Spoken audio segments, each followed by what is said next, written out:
Office से वापस आते वक्त मेरा हलक प्यास की वजह से खुश्क हो चुका था और मैं अपने बाइक को स्पीड से चला रहा था। ठीक उसी वक्त मेरी नज़र सड़क के किनारे पर खड़ी एक इमली आलू बुखारे के शरबत बेचने वाली रेहड़ी पर पड़ी।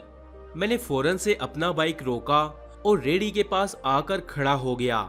मैंने शरबत बेचने वाले शख्स को एक गिलास शरबत बनाने का कहा। उसने बोला ठीक है साहिब, और शरबत बनाने लग गया। मेरा गला बिल्कुल खुश्क था। ये शरबत इतना मजेदार था कि मैंने एक और गिलास की फरमाइश कर दी। शरबत का दूसरा गिलास पीते पीते मैंने इधर उधर निगाह दौड़ाई।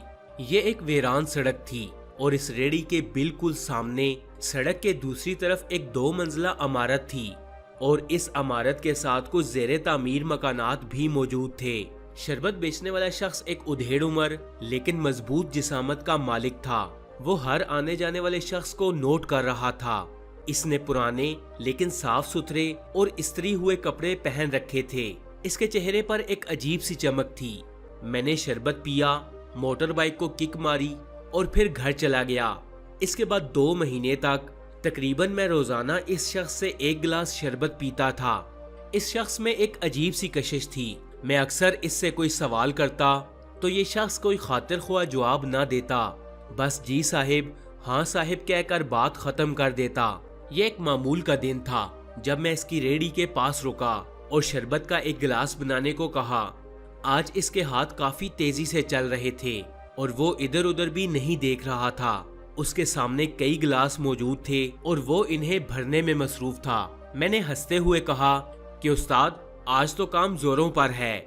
उसने मेरी तरफ देखे बगैर जवाब दिया कि जी साहिब, सामने बिल्डिंग से 11 ग्लासेस का ऑर्डर आया है, बस उसी में मसरूफ हूँ। ये कहकर उसने बात ही खत्म कर दी।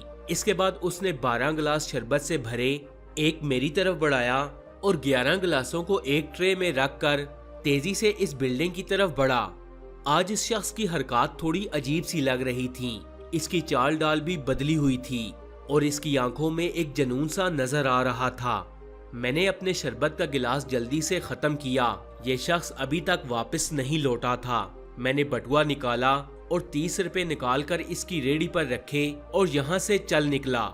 ये हफ्ते का दिन था। इसी रात मैं अपने बीवी बच्चों के साथ आउटिंग के लिए बाहर निकल गया क्योंकि सुबह संडे था और ऑफिस से छुट्टी थी। हमने बाहर से खाना खाया और घर आ गए।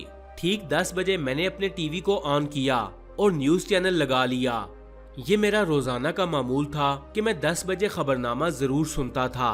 मैंने जो ही टीवी ऑन किया तो न्यूज चैनल पर हेडलाइन चल रही थी कि जिनाह रोड की एक इमारत पर खुफिया अदारों का छापा। ये वही रोड था जहां से गुजरकर मैं रोजाना घर से ऑफिस और ऑफिस से घर जाता था। न्यूज चैनल्स पर बताया जा रहा था कि इस इमारत से खुदकुश जैकेट्स, असलहा, बॉम्ब्स और 200 किलो से ज्यादा बारूद पकड़ा गया। न्यूज पर वो इमारत भी दिखाई जा रही थी जो मुझे कुछ जानी पहचानी लग रही थी, लेकिन मैं वो इमारत ठीक तरीके से पहचान नहीं पाया। न्यूज पर दी जाने वाली अगली खबर ने मेरे दिमाग को बिल्कुल मौफ कर दिया और वो खबर ये थी कि इस इमारत से 11 दहशतगर्दों को गिरफ्तार कर लिया गया है। न्यूज एंकर की आवाज मेरे कानों तक पहुंच रही थी, लेकिन मेरा दिमाग न जाने किन ख्यालों में खो चुका था। ओ खुदा, ये तो वही बिल्डिंग है जिसके सामने मैं खड़ा होकर शरबत पीता था। मेरे जहन में बहुत से सवालात उलझ रहे थे। मेरी सोचों का मरकज था तो वो शरबत बेचने वाला शख्स और उसके 11 गिलास जूस का ऑर्डर। वो शरबत वाला शख्स, उसका आते जाते हुए लोगों को देखना, ज्यादा बात ना करना, उसकी आंखों का जुनून, उसका 11 गिलास जूस लेकर उस बिल्डिंग की तरफ भाग कर जाना, सब मेरी आंखों के सामने घूम रहा था। मेरी रात बहुत मुश्किल से गुजरी और मैं बहुत से सवालों के जवाब तलाश करने की कोशिश करता रहा।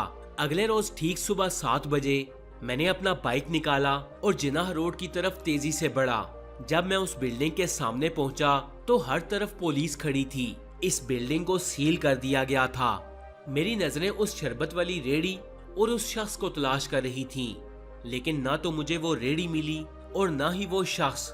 मैं जानता था कि अब वो शख्स मुझे कभी नहीं मिलेगा क्योंकि वो अपना काम खामोशी से करके जा चुका था। मेरा दिमाग बिल्कुल सुन था।